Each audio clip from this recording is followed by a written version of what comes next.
आज की story Blackwood mention में शुरू होती है एक पीसफुल और सीरीन वाइब के साथ। लूशियन घर के अंदर एंटर करता है एक रिलैक्स स्माइल के साथ। हेलो ग्रैंडमा, उसकी आवाज़ से घर में एक अलग सी वार्मथ आ जाती है। ग्रैंडमा जो अपनी निटिंग में बिजी थी, एक अफेक्शनेट स्माइल के साथ लूशियन को देखती हैं। और बेटा, कैसे गया एग्ज़ाम? सब ठीक था? वो अपने काम जारी रखते हुए पूछती हैं। लूशियन सोफे पर बैठकर कैजुअली बोलता है, बिल्कुल ठीक ग्रैंडमा, और अब तो समर ब्रेक भी शुरू हो गया। एक लाइट चकल के साथ वो अपना बैग साइड पर रख देता है। ग्रैंडमा सोफे से खड़े होते हुए कहती हैं, लूशियन हमें शॉपिंग करनी होगी। शॉपिंग किस लिए ग्रैंडमा? लूशियन ने पूछा, थोड़ा पजल होते हुए। ग्रैंडमा मुस्कुराते हुए कहती हैं, निक के अंकल की बर्थडे पार्टी है नेक्स्ट वीक, कुछ अप्रोप्रिएट कपड़े तो चाहिए होंगे ना। लूशियन अपना सर खुजाते हुए कहता है, ओ राइट, पार्टी के लिए कुछ फॉर्मल होना चाहिए। ठीक है, चलेंगे। ग्रैंडमा सर नोट करके खिड़की की तरफ चलने लगती हैं। एक पल के लिए रुककर लूशियन से कहती हैं, तुम्हें पता है, निक के मैटरनल रिलेटिव्स के साथ हमारी रिलेशंस कभी अच्छी नहीं रही। उसके फादर के डिसीजंस की वजह से चीज़ें और कॉम्प्लिकेट हो गई थीं। लूशियन चुपचाप सुनता रहा, फिर कहता है, समझ गया। निक कब वापस आया है तो रिकनेक्ट करना ज़रूरी है। वो आगे कहता है, डोंट वरी ग्रैंडमा, मैं भी अपनी तरफ से बेस्ट करूँगा। ग्रैंडमा एक बार फिर कामली बोलती हैं, लूशियन बेटा, हम तुम्हें एंड्रयू हिमेल, निक के अंकल से इंट्रोड्यूस करवाना चाहते हैं। मैनहट्टन के एक रियोन गैलरी के वो पैट्रन हैं। तुम्हारी पेंटिंग्स वहाँ के एग्जीबिशन में शामिल हो सकती हैं। लूशियन थोड़ा हेसिटेंट लग रहा था, पर ग्रैंडमा, ज़रूरत नहीं है इतना करने की। मुझे लगता है अगर मैं आर्ट लोगों को पसंद नहीं आई तो आपको बुरा लगेगा। फिर वो थोड़ा रुक के बोलता है, और लोग क्या कहेंगे? यही ना कि मैं नेपोटिज्म का फ़ायदा उठा रहा हूँ, अनफेयर एडवांटेज मिल रहा है मुझे। जवाब में ग्रैंडमा अपने यूजुअल केयर फ्री अंदाज में एक हाथ हवा में उठा के बोली, बेटा, नेपोटिज्म हो या नहीं, तुम मेरे बच्चे हो और मुझे तुम्हारे लिए जो बेस्ट हो वो करना है। लूशियन ने बस एक लंबा सा साय किया, जैसे उसका टेंशन बढ़ रहा हो। ग्रैंडमा ने एक प्लेफुल स्माइल के साथ विंकिंग मोड ऑन कर दिया। वैसे भी मुझे तो तुम्हें कन्विंस करना है कि तुम हमारी फैमिली को पसंद करो। हु नोज, एक दिन मेरे ग्रैंडसन को तुम अपना हस्बैंड कंसिडर कर लो। Grandma please stop joking, it's so embarrassing. Lucian बोला, अपने शाइनेस को छुपाने की नाकाम कोशिश में। लेकिन दादी तो पूरे मज़े में थी, उनकी हंसी पूरे रूम में गुनगुना रही थी। सीन शुरू होता है निक के कैजुअल रूम में एंटर करने के साथ। उसके फेस पर यूजुअल सिग्नेचर स्मृक था। अब ग्रैंडमा ने क्या किया इस बार? वो टीजिंग टोन में पूछता है, जिससे लूशियन थोड़ा सा फ्लिंच करता है। लूशियन, जो अभी तक थोड़ा शर्मा रहा था, सॉफ्टली बोलता है, यंग मास्टर, आप घर वापस आ गए हो? उसका फेस हल्का सा ब्लश कर जाता है। निक एक आईब्रो उठाता है, क्लियरली अम्यूज्ड लूशियन के रिएक्शन से। लेकिन कुछ बोलने से पहले ही ग्रैंडमा इंटरप्ट करती हैं, अपनी हैट और स्कार्फ को एक ड्रामेटिक फ्लेयर के साथ एडजस्ट करते हुए। वो डिक्लेयर करती हैं, मैं लूशियन को शॉपिंग ले जा रही हूँ, नए कपड़ों के लिए। काफ़ी टाइम हो गया है मॉल जाए हुए। निक एक छोटी की स्माइल के साथ कैजुअली सजेस्ट करता है, आप फैशन हाउंड को कह सकती थी कि कपड़े लेके यहीं आ जाए ग्रैंडमा, मॉल जाने की क्या ज़रूरत है? ग्रैंडमा उसकी बात को लाइटली डिसमिस करते हुए कहती हैं, मुझे मॉल जाके थोड़ा टाइम स्पेंड करना है, एक्सरसाइज भी हो जाएगी और मॉल घूमने का मज़ा भी। लूशियन साइलेंटली निक और ग्रैंडमा के बीच की लाइट बैंटर सुन रहा होता है, लेकिन उसके एक्सप्रेशन क्लियरली नर्वसनेस दिखाते हैं। जब ग्रैंडमा लूशियन को चलने के लिए कहती हैं तो वो स्लाइटली हेसिटेंट लगता है, लेकिन उनके साथ चल देता है। निक अपनी जैकेट उठा के कॉन्फिडेंट टोन में बोलता है, मैं भी चलता हूँ, वैसे भी मुझे भी एक्सरसाइज की ज़रूरत है। ग्रैंडमा, लूशियन और निकोलस एक स्लीक वाइट कार में मॉल की तरफ जा रहे हैं। सिटी के बिल्डिंग सनलाइट में चमक रहे हैं और स्ट्रीट एक्टिविटीज से भरपूर हैं। ग्रैंडमा काफ़ी एक्साइटेड लग रही हैं विंडोज़ के बाहर झांकते हुए। लूशियन चुपचाप बैठा है, इधर उधर देखता हुआ, अपने ख्यालों में खोया हुआ।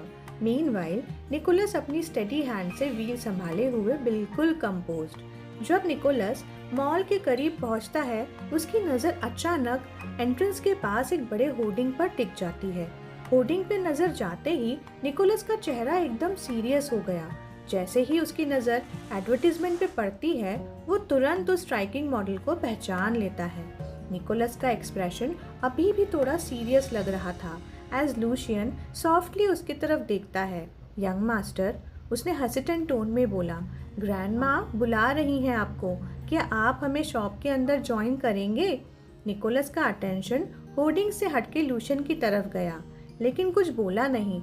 उसके एक्सप्रेशन अब सॉफ्टन थे, पर अब भी डीप थॉट में लग रहा था।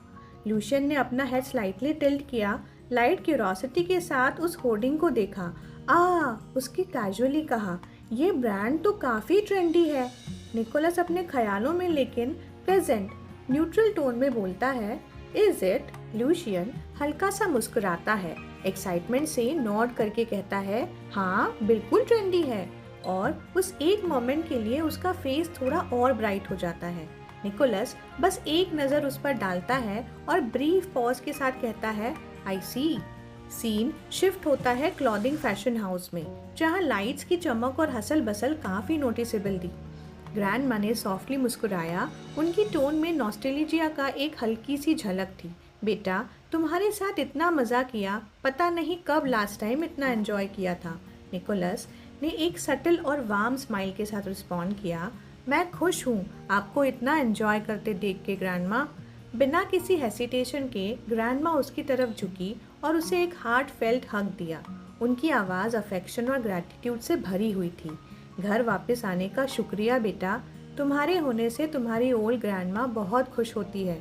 फिर ग्रैंडमा टर्न होके स्टोर असिस्टेंट से कहती हैं, ज़रा कपड़े टेबल पर रख दीजिए और उस लड़के को ड्रेसिंग रूम से बाहर बुला दीजिए। जी मैडम, अभी करता हूँ। स्टोर असिस्टेंट पोलाइटली बो करते हुए इंस्ट्रक्शंस फॉलो करने के लिए आगे बढ़ता है। ड्रेसिंग रूम के अंदर से काफ़ी हेसिटेशन के बाद लूशियन अपने नए फॉर्मल ड्रेस पहने हुए स्टेप्स लेता हुआ बाहर आता है और हल्की आवाज़ में बोलता है, मैंने कभी पहले फॉर्मल आउटफिट ट्राई नहीं किया है। तभी निकोलस जो बाहर वेट कर रहा था, उसका एक्सप्रेशन थोड़ा सॉफ्टन होता है और उसकी इंटेंस नज़र लूशियन पर ही टिक जाती है।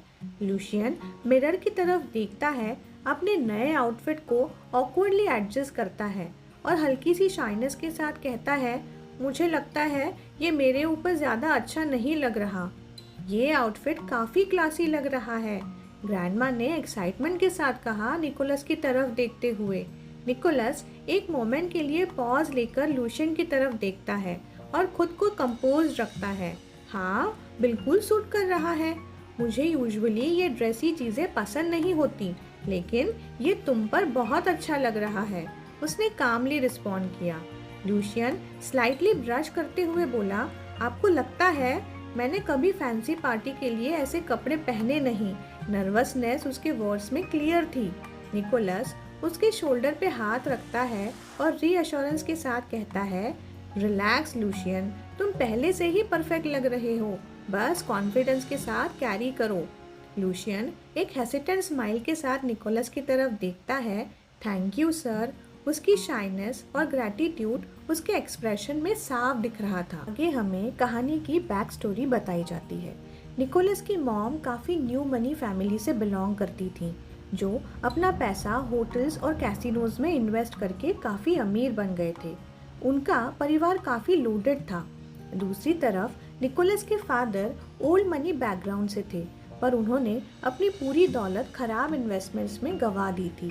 अगर निकोलस की मॉम अपना इनहेरिटेंस उनके फार्मास्यूटिकल कंपनी में इन्वेस्ट ना करती तो उनका कुछ भी नहीं बचता। मॉम के गुजर जाने के बाद निकोलस ने अपने अंकल एंड्रयू हिमेल और उनकी वाइफ में अपनी नई फैमिली पाई। उन्होंने माँ बाप जैसा प्यार और सपोर्ट दिया, जो एक इमोशनल स्टेबिलिटी और स्ट्रेंथ लेकर आया निकोलस की ज़िंदगी में। सीन शिफ्ट होता है मिस्टर हिमेल के बर्थडे पार्टी में। ऑस्कर निकोलस का एक ही कज़न है। वो काफ़ी शेडी बिजनेसेस में इन्वॉल्व है, लेकिन ये सब इसीलिए क्योंकि उनकी फैमिलीज़ के कैसीनोज इतना पैसा कमाते हैं कि वो टैक्सेस देने में कट लगाते हैं। सुना है उनका माफिया के साथ भी कुछ कनेक्शन है। और फिर ऑस्कर अपने फुल चार्म के साथ आगे आता है। बड़ी खुशी से ग्रैंडमा से मिलता है और अपनी पुरानी यादों को ताज़ा करता है। कहता है, कितना टाइम हो गया ग्रैंडमा, बचपन में जब आपके घर खेलने आता था ना, तब की बातें अभी भी याद आती हैं। ग्रैंडमा की तरफ देखते हुए एक अच्छी तरह बनाई हुई तारीफ देता है। आप तो वैसे ही खूबसूरत लगती हैं जैसे पहले हुआ करती थीं। अरे तुम और तुम्हारा स्वीट सा माउथ, ग्रैंडमा ने छेड़ते हुए कहा। उनकी आवाज़ वार्म से भरी हुई थी। बोलो तुम कैसे हो? ऑस्कर ने ऑकवर्डली अपना सर खुजाया, एक नर्वस की लाफ के साथ बोला, बस ग्रैंडमा बहुत बिजी हूँ आजकल। माँ तो रोज कंप्लेन करती हैं कि मेरे पास उनके लिए टाइम ही नहीं है। ग्रैंडमा सॉफ्टली चकल करते हुए कहती हैं, निकोलस ने मुझे ऑलरेडी बता दिया था, तुम एक वर्कोहॉलिक हो, थोड़ा रिलैक्स करो बेटा। और वैसे भी, उन्होंने मस्ती भरे अंदाज में आगे झुकते हुए कहा, एक बीवी लाओ, फैमिली बनाओ, तुम्हारी माँ को वही चाहिए। ऑस्कर ने एक ड्रामेटिक साय लिया। उसका एक्सप्रेशन अम्यूज्ड और एग्जैपरेटेड के बीच झूल रहा था। ग्रैंड माँ, आप तो बिल्कुल मेरी माँ की तरह साउंड कर रही हो। अभी तो सिर्फ 28 का ही हूँ, रिलेशंस के लिए बहुत टाइम है। अभी ऑस्कर की नज़र लूशियन पर पड़ती है। दिस इज, उसने अपना सर थोड़ा टिल्ट किया और एक हाफ स्माइल करते हुए बोला, क्या हम पहले मिल चुके हैं? तुम कुछ जाने पहचाने लगते हो, उसने पूछा।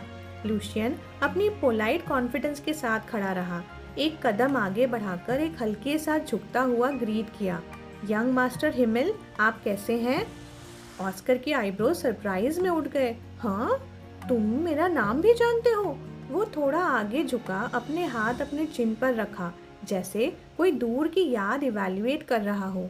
अचानक उसे याद आया और उसका एक्सप्रेशन एक्साइटमेंट में बदल गया। आह, तुम वही लड़के हो ना, है ना? क्या तुम लूशियन हो?